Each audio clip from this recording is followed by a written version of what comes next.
Selamat berjumpa kembali dalam Leadership Talk.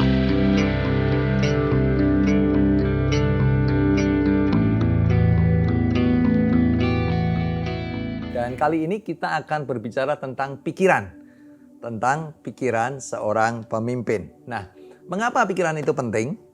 Beberapa kali di Alkitab dicatat kalimat Yesus mengetahui pikiran mereka, ya, seperti dalam Matius 9 ayat 4. Tetapi Yesus mengetahui pikiran mereka, lalu berkata, "Mengapa kamu memikirkan hal-hal yang jahat di dalam hatimu?" Contoh lain, Matius 12 ayat 25 dikatakan, "Tetapi Yesus mengetahui pikiran mereka, lalu berkata kepada mereka, setiap kerajaan yang terpecah-pecah pasti binasa," dan seterusnya. Contoh lain, Matius 26 ayat yang ke-10.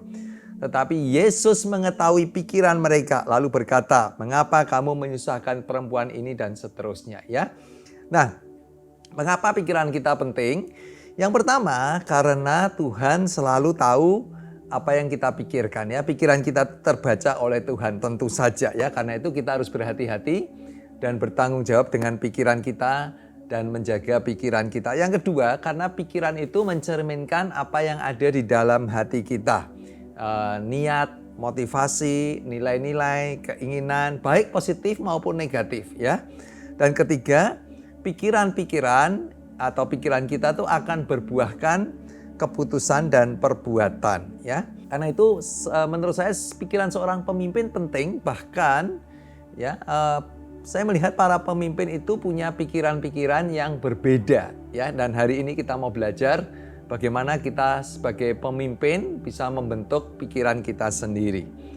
Roma 12 ayat kedua mengatakan, "Janganlah kamu menjadi serupa dengan dunia ini, tetapi berubahlah oleh pembaharuan budimu, sehingga kamu dapat membedakan manakah kehendak Allah, apa yang baik, yang berkenan kepada Allah, dan yang sempurna." Ya, terjemahan bahasa Inggris New Living Translation mengatakan, "Don't copy the behavior and custom of this world, but let God transform you into a new person by changing the way you think." Dengan mengubah pikiranmu. Ayat ini mengatakan bahwa salah satu perubahan yang harus terjadi dalam kehidupan seseorang ketika dia menjadi manusia baru adalah perubahan pada pikiran. Karena pikiran itu berbuah kepada keputusan-keputusan, dan terutama kita sebagai para pemimpin, ya, pikiran kita akan mempengaruhi bukan hanya diri kita sendiri, tetapi juga organisasi kita dan mempengaruhi banyak orang, ya. Karena itu bagi seorang pemimpin, bagaimana dia memproses pikirannya, ide-idenya sangat penting. Dan hari ini kita akan belajar bagaimana kita bisa membentuk pikiran kita sendiri. Yang pertama, seorang pemimpin harus punya pikiran yang besar. Saya ulangi, seorang pemimpin harus punya pikiran yang besar. Bahkan dikatakan salah satu tanda seorang pemimpin adalah dia seorang pemimpi. Karena dia bisa punya visi yang jauh ke depan, ya, melihat sesuatu yang jauh ke depan dan melihat sesuatu yang besar, apa yang orang lain tidak bisa lihat atau belum dilihat oleh orang lain, dan bisa melihat perubahan apa yang bisa dilakukan, ya, dengan melihat visi tersebut. Jadi seorang pemimpin harus punya pikiran yang besar, ya, berani untuk punya visi yang besar, impian yang besar. Saya ingat ketika Tuhan membawa Abraham, ya, yang dituliskan dalam Kejadian 13 ayat 14. Ketika Lot berpisah dengan Abraham, berfirmanlah Tuhan kepada Abraham, "Pandanglah sekelilingmu dan lihatlah dari engkau berdiri itu ke timur, barat, utara, selatan, sebab seluruh negeri yang kau lihat itu akan kuberikan kepadamu dan kepada keturunanmu." Ya. Jadi saya percaya bukan saja Tuhan itu suruh melihat secara jasmani, ya, tanah yang bisa dilihat oleh Abraham dari utara, selatan, timur, dan barat sejauh mata memandang. Tapi lebih daripada itu, Tuhan menunjukkan Abraham, ini loh tanah perjanjian. Kamu bisa melihat apa, ya? What is your vision? Visimu apa, begitu, ya?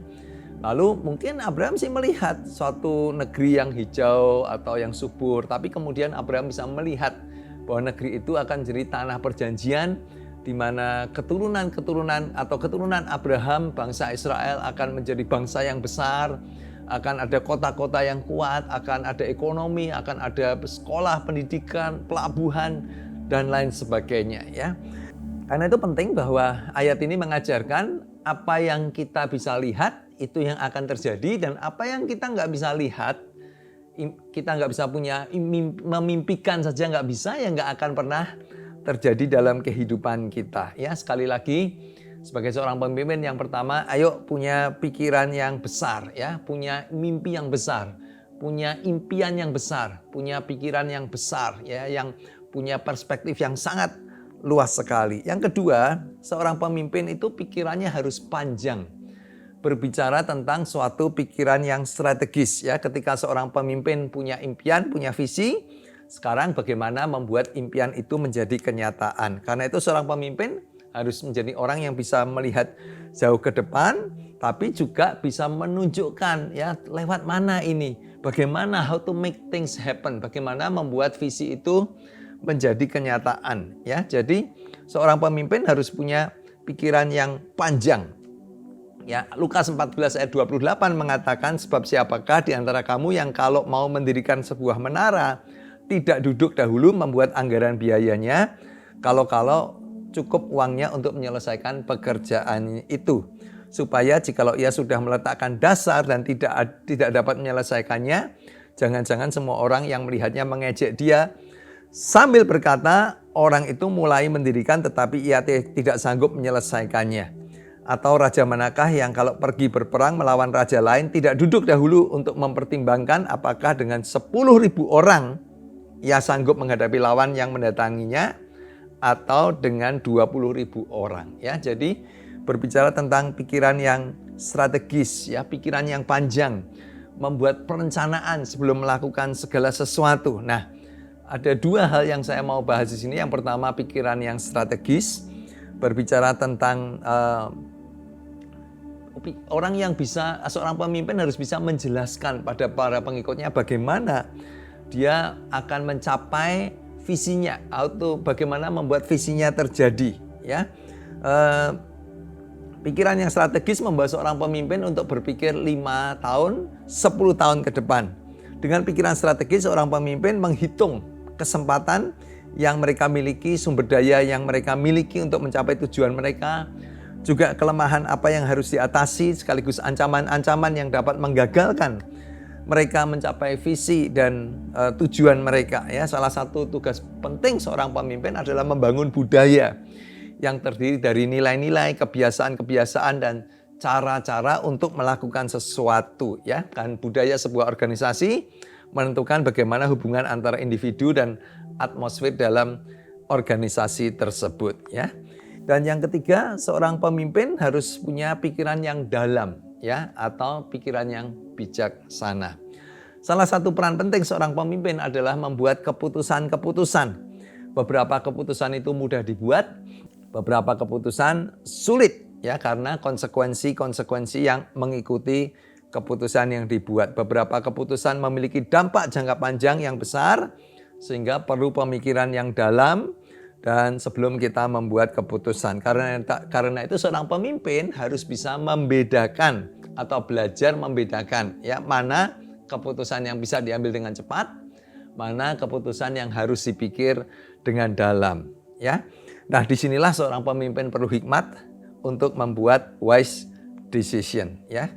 Keputusan-keputusan yang bijaksana. Amsal 18 ayat 13 mengatakan betapa bodohnya mengambil keputusan sebelum mengetahui duduk perkaranya, ya. Jadi jangan cepat-cepat mengambil keputusan kalau kita belum mengerti persis sebenarnya apa yang terjadi. Apa kata firman Tuhan tentang hikmat, ya? Amsal 3 ayat 13 sampai 18 mengatakan, beruntunglah orang yang menjadi bijaksana dan mendapat pengertian. Keuntungannya lebih besar daripada yang diperoleh dari perak dan lebih berharga daripada emas. Hikmat lebih berharga daripada batu permata. Semua yang kau idamkan tidak dapat menyamainya. Hikmat memberikan kepadamu umur panjang, kekayaan, dan kehormatan. Hikmat membuat hidupmu senang dan sejahtera. Orang yang berpegang teguh pada hikmat akan mengalami hidup yang sejati dan bahagia. Wow. Ya, Amsal 4 ayat 6 sampai 9 mengatakan hargailah hikmat. Ya, maka hikmat akan melindungimu. Cintailah dia, ia akan menjaga engkau tetap aman. Hal terpenting yang harus pertama-tama kau lakukan ialah berusaha menjadi bijaksana. Apapun yang kau kejar, yang terutama ialah berusahalah mendapat pengertian. Junjunglah hikmat, maka engkau akan ditinggikan olehnya. Rangkulah dia, maka ia akan mendatangkan kehormatan kepadamu. Ia akan memberikan kepadamu karangan bunga yang elok untuk menjadi mahkotamu. Ya. Yang keempat, pikiran seorang pemimpin. Ya, seorang pemimpin harus punya pikiran yang luas. Ya, punya pikiran yang luas. Pikiran yang luas berbicara tentang pikiran yang terbuka. Ya, lawan dari orang yang pikirannya luas adalah orang yang pikirannya sempit dan tertutup. Ya, seorang pemimpin harus punya pikiran yang luas dan terbuka. Ya, pikiran yang terbuka berbicara tentang kemampuan melihat dari banyak sisi sebelum mengambil keputusan. Ya, kita sedang bicara soal apa sih? Kemampuan untuk melihat dari banyak sisi sebelum mengambil sebuah keputusan. Antara lain tentu melihat apa akibat-akibat dari keputusan yang akan dibuat. Siapa saja yang akan terdampak. Apakah ada kepentingan-kepentingan lebih besar yang harus kita pertimbangkan? Apakah ada pendapat orang yang harus kita dengar? Intinya seorang pemimpin tidak boleh hanya melihat dari satu sisi, yaitu dari sisinya sendiri, ya, atau perspektifnya sendiri. Seorang pemimpin harus juga melihat dan mempertimbangkan pilihan-pilihan, usulan-usulan dari orang lain, masukan-masukan dari orang lain, terutama dari orang-orang di sekitarnya yang dia percayai. Ya, seorang pemimpin juga tidak boleh malu bertanya kepada orang-orang lain, terutama orang-orang yang berpengalaman dan berpengetahuan. Ya, Amsal 18:15 mengatakan wise people want to learn more, so they listen closely to gain knowledge. Ya, terjemahan lain dalam ayat ini mengatakan wise men and women are always learning, always listening for fresh insights. Ya, Amsal 15:22 mengatakan banyak rencana gagal karena kurangnya penasehat. Penasehat membawa keberhasilan. Ya, Amsal 24:6 mengatakan karena hanya dengan perencanaan kau dapat berperang dan kemenangan tergantung pada penasehat yang banyak. Ya, yang kelima, pemimpin harus punya pikiran yang tinggi. Nah, Anda perhatikan ya, ini penting dan perlu perhatian Anda. Berbicara tentang kemampuan berpikir kritis dari seorang pemimpin. Salah satu fungsi seorang pemimpin adalah melakukan inovasi dan problem solving. Ya, jadi seorang pemimpin itu harus jadi orang yang kreatif karena selalu diperhadapkan pada harus membuat inovasi-inovasi, terobosan-terobosan dan problem solving. Ya, dua hal ini menuntut seorang pemimpin dapat berpikir dalam level yang lebih tinggi, yaitu berpikir kritis atau critical thinking.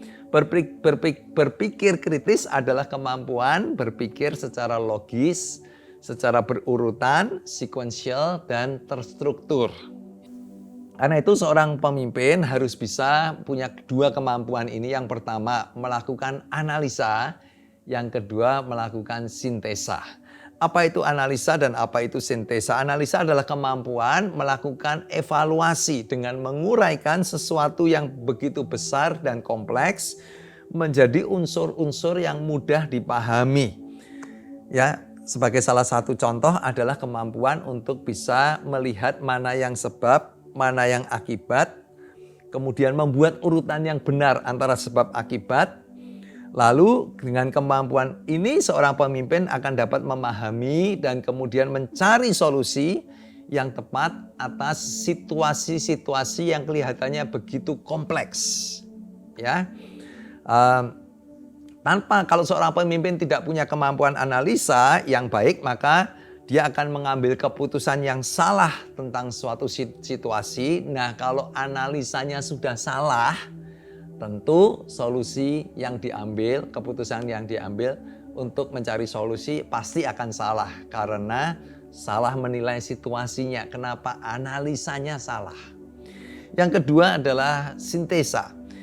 Sintesa adalah kemampuan untuk merangkai fakta-fakta, situasi-situasi yang terpisah-pisah yang sepertinya tidak ada hubungannya satu dengan yang lain menjadi suatu rangkaian yang jelas hubungannya satu dengan yang lain. Ya, dalam melakukan problem solving, kemampuan ini sangat penting, yaitu kita dapat memanfaatkan resources yang sepertinya insignifikan dan tak bernilai menjadi suatu rangkaian yang saling mendukung dan punya nilai tambah satu dengan yang lain. Ya. Yang keenam, seorang pemimpin harus punya pikiran yang positif. Yang saya katakan ini adalah pikiran iman. Kenapa? Karena ada banyak hal negatif yang bisa menginvasi pikiran seorang pemimpin, antara lain ketakutan, kecemasan, frustasi, kecurigaan, dan banyak hal negatif lainnya. Jadi kalau kita izinkan pikiran negatif menguasai pikiran kita, maka buahnya adalah kebingungan. Seorang pemimpin akan selalu dalam keadaan kebingungan, seperti ada awan yang menyelimuti pikirannya, sehingga tidak dapat berpikir dengan jernih, dengan cerdas untuk membuat keputusan-keputusan. Ya. Jadi seorang pemimpin harus punya pikiran yang positif. Ini yang saya katakan pikiran iman. Ya, Yesus berkata dalam Lukas 18 ayat 27, apa yang tidak mungkin bagi manusia selalu mungkin bagi Allah. Markus 9 ayat 23, jawab Yesus, tidak ada yang mustahil bagi orang percaya. Dan ini harus selalu ada dalam pikiran seorang pemimpin, sehingga pikiran kita selalu positif. Nah, saudara perhatikan ya. Kalau kita diperhadapkan pada suatu situasi yang negatif dan positif, seorang pemimpin harus selalu memilih yang positif. Kalau kita diperhadapkan pada suatu situasi di mana satu mengatakan tidak mungkin, satu mengatakan mungkin, kita harus selalu memilih yang positif. Ya, itu adalah pikiran yang positif. Pikiran iman atau pikiran yang positif ini akan menolong seorang pemimpin untuk memiliki ketajaman berpikir di saat krisis. Pikiran iman akan menolong seorang pemimpin untuk memiliki kejernihan berpikir di saat kebimbangan. Jadi kalau bimbang, itulah yang akan menolong Anda untuk bisa memperoleh kejernihan. Pikiran iman akan menolong seorang pemimpin memiliki kecerdasan berpikir di saat kita diperhadapkan pada kemustahilan. Ya. Ketujuh, yang terakhir, seorang pemimpin harus punya apa yang namanya pikiran Kristus. Di atas semua keterampilan untuk menggunakan kemampuan berpikir yang Tuhan berikan, ya, termasuk pikiran yang kritis, high level of thinking, analisa sintesa, setiap pemimpin harus memiliki pikiran Kristus. Ya, yaitu pikiran yang dapat mengerti dan menangkap maksudnya Tuhan, rencana Tuhan, kehendak Tuhan. Jika seorang pemimpin memiliki pikiran Kristus, maka nilai-nilai dalam hidupnya akan selalu selaras dengan firman Tuhan. Ya, penting untuk kita bisa punya pikiran Kristus, dan pikiran itu bentuk dengan firman Tuhan, lalu kita menyelaraskan pikiran kita dengan firman Tuhan. Dengan demikian keputusan dan tindakannya akan senantiasa memuliakan Tuhan.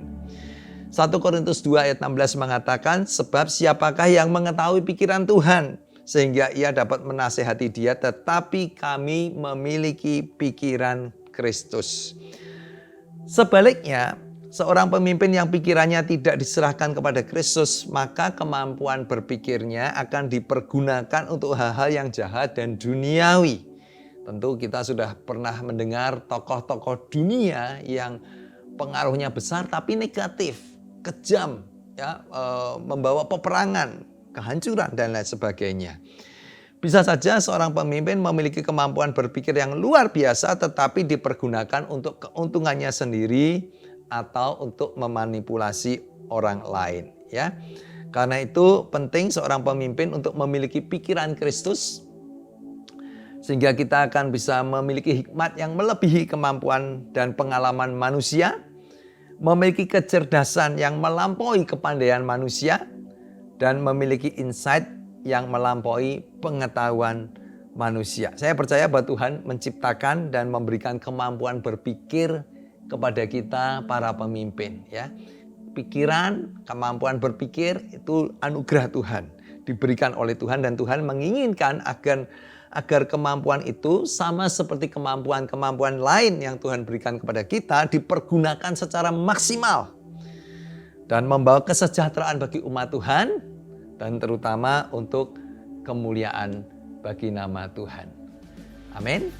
Kalau Anda diberkati dengan video ini, ya jangan lupa like, jangan lupa share, bagikan kepada teman-teman, dan paling penting Anda subscribe ya supaya Anda selalu mendapat video-video yang terbaru, dan yuk kita sama-sama belajar menjadi pemimpin dan menjadi pemimpin yang lebih baik lagi.